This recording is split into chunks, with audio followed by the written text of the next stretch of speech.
জিনা এভরিওয়্যার, আপনি দেখবেন শপিং মলে জিনা, রাস্তায় জিনা, স্কুল কলেজ ইউনিভার্সিটিতে সব জায়গায় দেখবেন জিনাকে প্রমোট করা হচ্ছে। এবং তাদের যে গেট আপ, যে ড্রেস আপ, যে এইটাই রাসূল সাল্লাল্লাহু আলাইহি ওয়াসাল্লাম বলেছিলেন যে শেষ জামানায় এমন এক শ্রেণীর মেয়ে বের হবে, নিসাউন কাসিয়াতুন আরিয়া, যারা কাপড় পরেও নগ্ন হয়ে ঘুরবে। এটার এক্সাম্পল কিন্তু সাহাবীদের যুগে আমরা দিতে পারতাম না, এখন দিতে পারি। তারপরেও কিছু মানুষ বলবে না না না, এখনো 1000 বছর বাকি আছে কিয়ামতের, অপেক্ষা করতে থাকেন 1000 বছর। জিনা এবং বিবাহ বহির্ভূত সম্পর্ক, এগুলো কি করেছে? আপনাকে ফ্যামিলিস্ট রেভলিউশনের দিকে নিয়ে আসে। এখানে সম অধিকারের নামে দেখবেন মেয়েদেরকে পণ্য বানানো হয়েছে বিউটি কন্টেস্টের মাধ্যমে। এই যে মিউজিক, এই যে বিউটি কন্টেস্ট, এই যে মিডিয়া, এই যে গ্ল্যামারাস ব্যাপার স্যাপার, এগুলোতে নারীকে আর নারীর জায়গায় রাখা হয় নাই, তার সবকিছু উন্মুক্ত করা হয়েছে। এবং সমাজের পোশাক পরিবর্তন হয়ে গেছে, ফাংশন, ছেলেরা পুরুষের জায়গায় আসছে আর মেয়েরা ছেলের জায়গায় চলে গেছে। একটা মেয়ে সকালবেলা উঠতেছে, এই জ্যাম ফেস করে সে অফিসে যাচ্ছে, সব কিছু কাজ গোছায়, সে আবার 8-10টায় ব্যাক করছে। এই মেয়েকে আবার রান্না করতে হচ্ছে এই শহরে। এখানে বিবাহের সম্পর্কগুলো কোথায়? স্ত্রীকে সাথে নিয়ে রাস্তায় হাঁটা বা চাঁদ দেখা বা একটু খোলা বাতাসে ঘোরা, এগুলো তো এখানে কল্পনা করা যায় না। তার কোলে মাথা রেখে কোরআন তেলাওয়াত করা, এটাই শহরে সম্ভব হয় ইল্লা মাশাআল্লাহ। এতে করে বন্ধনগুলো ভেঙে যায়, পারিবারিক মূল্যবোধগুলো ভেঙে যায়। ডিভোর্স বাড়তেছে আপনার শহরে, এবং আপনার শহরে ডিভোর্স বাড়তেছে, পরকীয়া বেশি হচ্ছে। এবং পরকীয়ার বলি হচ্ছে কিন্তু হত্যা। পরকীয়া মানে কিন্তু হত্যা। পরকীয়ার পর একটা খুন ছাড়া কোনো সলিউশন থাকে না। ওই যে দেখলাম 6 টুকরা লাশ, আল্লাহ ভালো জানেন সত্য না মিথ্যা, আমরা দেখেছি। এরকম ঘটনা একটা দুটো না, অনেকগুলো হয়। এবং যদি সত্যিকার অর্থেই আপনি পরিসংখ্যান দাঁড় করান, আপনি দেখবেন এটাও একটা হাদিসের সাথে মিলে যায়। শেষ জামানায় হত্যাকাণ্ড বাড়তে থাকবে, এবং যাকে হত্যা করা হবে সে জানবে না কেন আমাকে হত্যা করা হচ্ছে, আর যে মারবে সেও জানবে না কেন আমি হত্যা করলাম। এটা আপনার শহর। এখানে আপনি দেখবেন পরিবারগুলো ভেঙে যাচ্ছে, সন্তান তার মাকে কাছে পাচ্ছে না, বাবাকে কাছে পাচ্ছে না। এই সন্তান যখন বড় হবে সে খুব লোনলি ফিল করবে। মনে রাখবেন, শৈশবে একটা বাচ্চা যেভাবে বড় হয়ে ওঠে, যৌবনকালে তার মাথাটা ওরকম হয়। যে বাচ্চাকে শৈশবে প্রচন্ড টর্চার করেছেন, একাকিত্বে রেখেছেন, তাকে সঙ্গ দেয় না বাবা মা, এই সন্তানটা বড় হয়ে সন্ত্রাসী হতে পারে। সমূহ সম্ভাবনা আছে জঙ্গি হতে পারে। ওদের সেন্সে জঙ্গি বলছে, আমাদের সেন্সে না। ওরা যেটা বলে মানে উগ্রবাদী হয়ে যাবে, নিরপরাধ মানুষকে হত্যা করবে, এটা হতে পারে। সন্তানের শৈশব এখানে হরণ করা হয়। আর ওকে ওই যে চাইল্ড কেয়ার সেন্টারে আমরা দিয়ে আসি, সন্তানকে মানুষ করে কাজের বুয়া, এটাই শহর আপনাকে দিয়েছে। এবং এই প্রতিটা বিষয়কে আমাদের সাইন, প্রত্যেকটা হাদিস বলার সময় পাচ্ছি না আজকে। এই শহর আপনাকে আরো দিয়েছে সময়ের দ্রুততা। এখানে সময় দ্রুত পাস করে, এখানে সময়ের সাকিনা নেই। এই শহরের একটা ছেলেকে যদি আপনি একটা প্রত্যন্ত কোনো গ্রামে রেখে আসেন, সব টেকনোলজিকে বাদ দিয়ে স্মার্টফোন টোন ক্যান্সেল করেন, হি উইল বিকাম ক্রেজি, সে পাগল হয়ে যাবে, চলতেই পারবে না সে। ওর মাথা খারাপ হয়ে যাবে যে আমি কিভাবে সময় কাটাবো। এখানকার যুব সমাজ বা এখানকার ছেলেরা, ছোট ছোট বাচ্চা যারা আছে, কিশোর এবং যুবকেরা, এরা ওদের মতো ওই প্রত্যন্ত জায়গায় ফুটবল খেলতে পারে না, চড়ের মধ্যে হাঁটতে পারে না, ওখানে বালুর সাথে, বাতাসের সাথে, মাটির সাথে ভিজতে পারে না। এরা বৃষ্টিতে ভেজে না, এরা হাইজেনিক ফুড খায় না, ম্যানুফ্যাকচার্ড করাপ্টেড ফুড খায়। এদেরকে খেয়াল করে দেখবেন, এরা ফিজিক্যাল স্ট্রাকচারে ওদের মতো শক্ত না। একটা গ্রামের ছেলে অনেক বেশি শক্ত, একটা গ্রামের মেয়ে অনেক বেশি শক্তিশালী। এখানকার একটা মেয়ে নর্মাল ডেলিভারি দিতে পারবে না, একটা গ্রামের মেয়ে 10টা বাচ্চা দিতে পারবে নর্মাল, কিছুই লাগে না। নবীজি বলেছিলেন শেষ জামানায় মেয়েদেরকে ধরা হবে, পেট কেটে ফেলা হবে। এখন বলবে এই হাদিসের ব্যাখ্যা করতে যাবেন না। কিছু আমাদের ভাই আছে Protestant version of Islam follow করে, না না এটার ব্যাখ্যা করার দরকার নাই। ব্যাখ্যার অধিকার আপনি আমার থেকে হরণ করেন কেন? ব্যাখ্যা একটা করছি, সত্য হলে হবে, না হলে হবে না, ব্লেম তো আমার ঘরে আসবে কিয়ামতের দিন, আপনাকে টেনশন করার দরকার কি? আমরা বলছি এটা সিজার। শেষ জামানায় মেয়েদেরকে ধরা হবে, পেট কেটে ফেলা হবে এবং পেটের ভিতর যা আছে বের করে ফেলা হবে। আরো বলেছেন নবীজি শেষ জামানায় গর্ভপাত বাড়তে থাকবে। আপনার এই যে জিনা, আপনার পর্নোগ্রাফি, আপনার শহর মানে পর্নোগ্রাফি। এখানে যত ফ্যাক্ট, যে ইন্ডাস্ট্রিগুলো গড়ে উঠেছে গ্ল্যামারাস, এগুলোর ভিতরে আছে পর্নোগ্রাফি। আমার সেটা আপনারা ভালো জানেন। এবং এই প্রতিটা সেক্টর, এই আপনার ইন্ডাস্ট্রিয়াল সেক্টরগুলো, এই যে মাদকের সেক্টরগুলা, মিউজিশিয়ানগুলা, আর অন্যান্য যারা যারা আছে এই লাইনে, এদের মধ্যে একটা বড় অঙ্কের মানুষ হচ্ছে সমকামী, দে আর হোমোসেক্সুয়াল, এবং ওদের সংগঠনও আছে, আপনার শহরেই আছে। এটা আপনার শহর Dhaka, the city of Akhiruzzaman. এখানে আপনি দেখবেন কনস্ট্রাকটিভ বিল্ডিং, উঁচু উঁচু বিল্ডিং।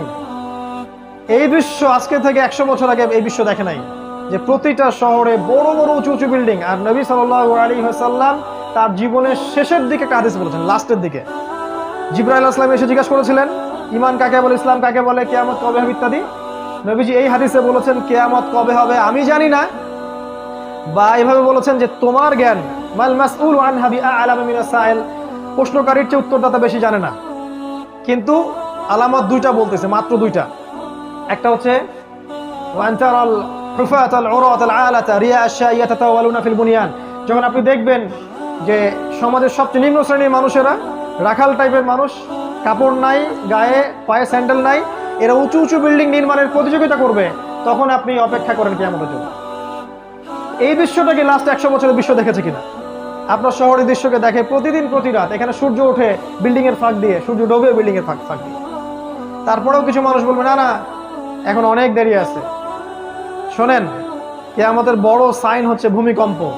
বেশি বেশি ভূমিকম্প হতে থাকবে সামনে, এবং বড় বড় তিনটা, একটা পূর্বে, একটা পশ্চিমে, একটা মাঝখানে পৃথিবীর।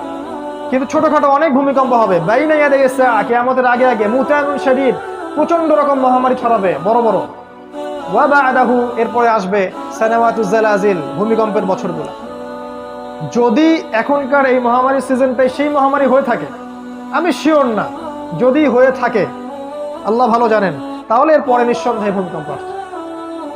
আর এমনিতেই নর্মালি আপনার শহরে যদি একটা ভূমিকম্প হয়, চিন্তা করেন যে এই যে কি বলবো, উঁচু উঁচু দ্বিতল তৃতল অট্টালিকাগুলোর কি হবে?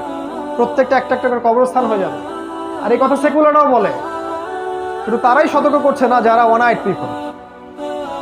এটা আপনার শহর, এখানে আরো অনেক কিছু আছে।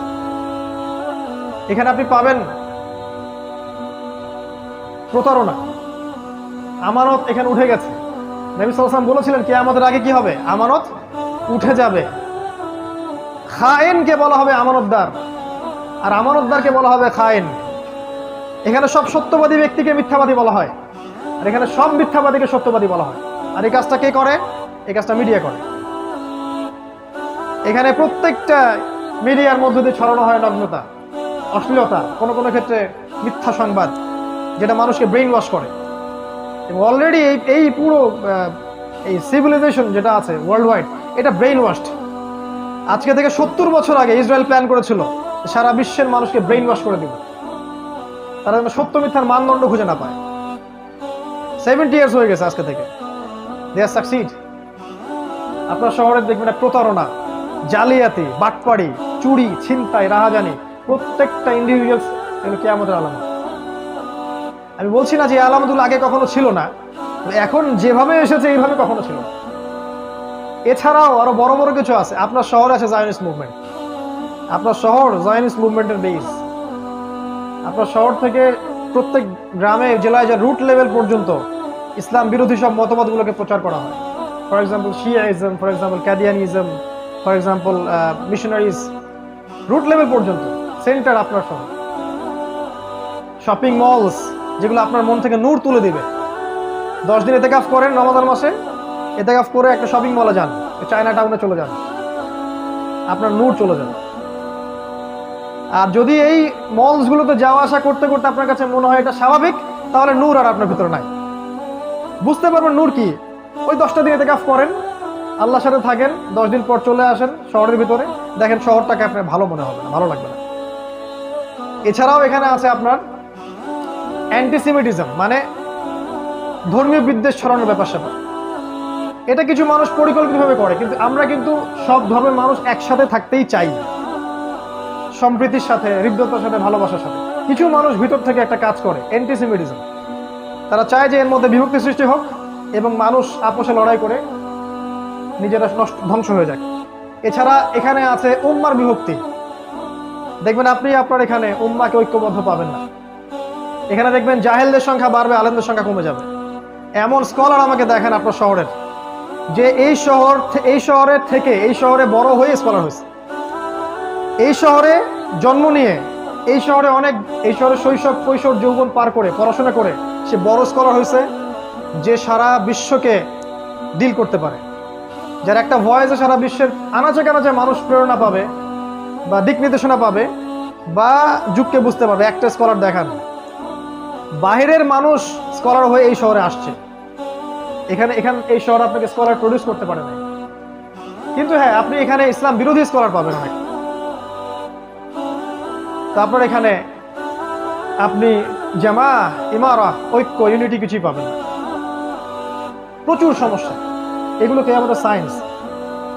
এখানে আপনি পাবেন নাস্তিকতা, আপনি পাবেন কুফর, আপনি শিরক পাবেন, ফাসিকি জুলুম পাবেন। জুলম এই শহরটা জুলমের শহর। সুযোগ পেলেই যেন আরেকজনকে ঠকাতে হবে মানসিকতা নিয়ে বড় হয়।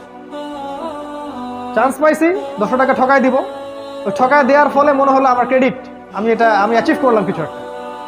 এই শহরের মানুষ আলটিমেটলি পরকালকে ভুলে গেছে। আল্লাহর সামনে দাঁড়িয়ে ইয়াউমা ইয়াকুমুন নাস লিরাব্বিল আলামিন আয়াতটা ভুলে গেছে।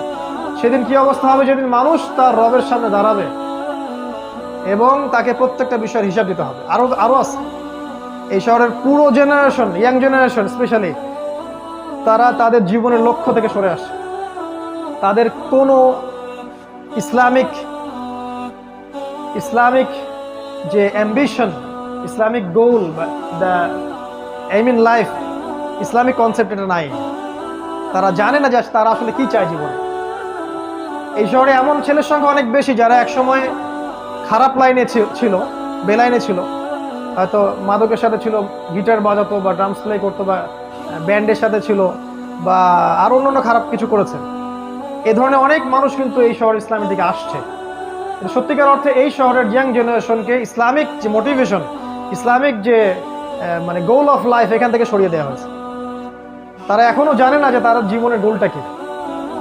ফামান যুহজিহা আনিন নার ওয়া উদখিলাল জান্নাহ ফাকাদ ফাজ। যে ব্যক্তিকে পুলসিরাতের মধ্যে পার করে দেওয়া হবে, জান্নাতে প্রবেশ করানো হবে, জাহান্নাম থেকে বাঁচানো হবে, এই ব্যক্তি সফল। এই শহর আপনাকে এই সাফল্যের ডেফিনেশনটা ভুলিয়ে দিয়েছে। ডেফিনেশন অফ সাকসেস এইটা যে আমরা জাহান্নাম থেকে বাঁচবো, জান্নাতে প্রবেশ করবো। এই শহর আপনাকে ভুলিয়ে দিয়েছে যে আপনার জীবনের সাফল্যের ডেফিনেশনটা কি। বরং এই শহর আপনাকে শিখিয়েছে আপনার সাফল্যের ডেফিনেশন একটা চাকরি, একটা ব্যবসা, একটা বড় কিছু, বড় বিল্ডিং, সুন্দরী নারী, এই আরো অনেক বিষয় আছে যেগুলো একটুবে বলা সম্ভব না। শেষ করছি, শেষের দিকে আসছে। এখানে প্রাকৃতিক বিপর্যয় আছে, পরিবেশটা ন্যাচারাল নাই। এখানে আমরা মুক্ত বাতাসে শ্বাস নিতে পারি না। এখানকার পানি আস্তে আস্তে লেয়ার নিচে নেমে যাচ্ছে। যদি আমরা বলি এটাও দলিল আছে কোরআন সুন্নাহয়, বলবে যে এরা পাগল হয়ে গেছে। এগুলো থাকতে পারে।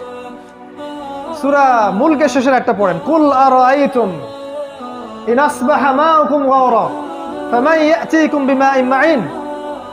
ভেবে দেখো হে মানব জাতি, কোনোদিন যদি সকাল করে দেখো যে পানির স্তর নিচে নেমে গেছে, কোন সেই ইলা আছে বা কে আছে তোমাদেরকে সুপেয় পানি, প্রবাহিত পানি এনে দেবে?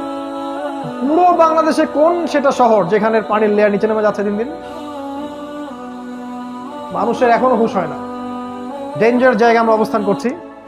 আমরা এখন শেষ করবো আর কয়েক মিনিটের মধ্যে ইনশাআল্লাহ।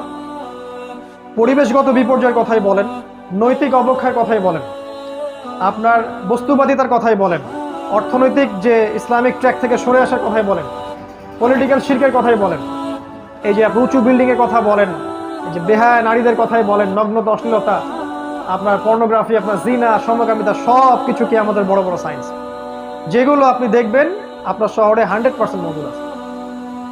এবং এরকম যত শহর সারা ওয়ার্ল্ডে আছে তাদের মধ্যে আরো বেশি পরিমাণে আছে, তবে আমাদের শহরে কম নাই। এই জন্য আমরা যখন এই শহরে প্রবেশ করি, ঢোকার সাথে সাথে মনে হয় যে আমরা ঢুকলাম in the city of Akhiruzzaman. এই জন্য আমি বলি Dhaka the city of Akhiruzzaman. আমার সাথে অনেকে একমত হতেও পারে, নাও হতে পারে। যারা দ্বিমত পোষণ করে তাদেরকে নিয়ে আমার কোনো মাথা ব্যথা নাই, তাদের প্রতি আমার কোনো আক্রমণাত্মক কোনো মনোভাব নাই। কারণ আমি যা বলছি বা আমরা যা বলছি এটা যদি সত্য হয়ে থাকে, হিস্ট্রি উইল রিমেম্বার ইট। এটাকে ইতিহাস মনে রাখবেন ইনশাআল্লাহ। একসময় আমরা থাকবো না, তো মানুষ মনে রাখবে যে অমুক অমুক অমুক অমুক এই কথাগুলো আগেই বলে গেছে। আর যদি আল্লাহ না করুক এগুলো ভুল হয়, তাহলে ইতিহাস আমাদেরকে ভুলে যাবে, যেমন করে ইতিহাস অনেক মানুষকে ভুলে গেছে। আর যাদের কাছে এই নলেজগুলো আছে কিন্তু তারা সেগুলো জনগণকে বলছেন না, বা নিজের ব্যক্তি স্বার্থের কথা চিন্তা করছেন, বা কুফার, ফাসেক, জালেম, মুশরিক, মুনাফিকদের সাথে আতাত করছেন, আপোষ করছেন, ওদের পক্ষ নিয়ে কাজ করছেন, বা রিয়েল কথা বলছে, তাহলে আমরা বলবো ইতিহাস আপনাদেরকেও মনে রাখবে, বাট এই উম্মতের গাদ্দার হিসেবে মনে রাখবে ইনশাআল্লাহ।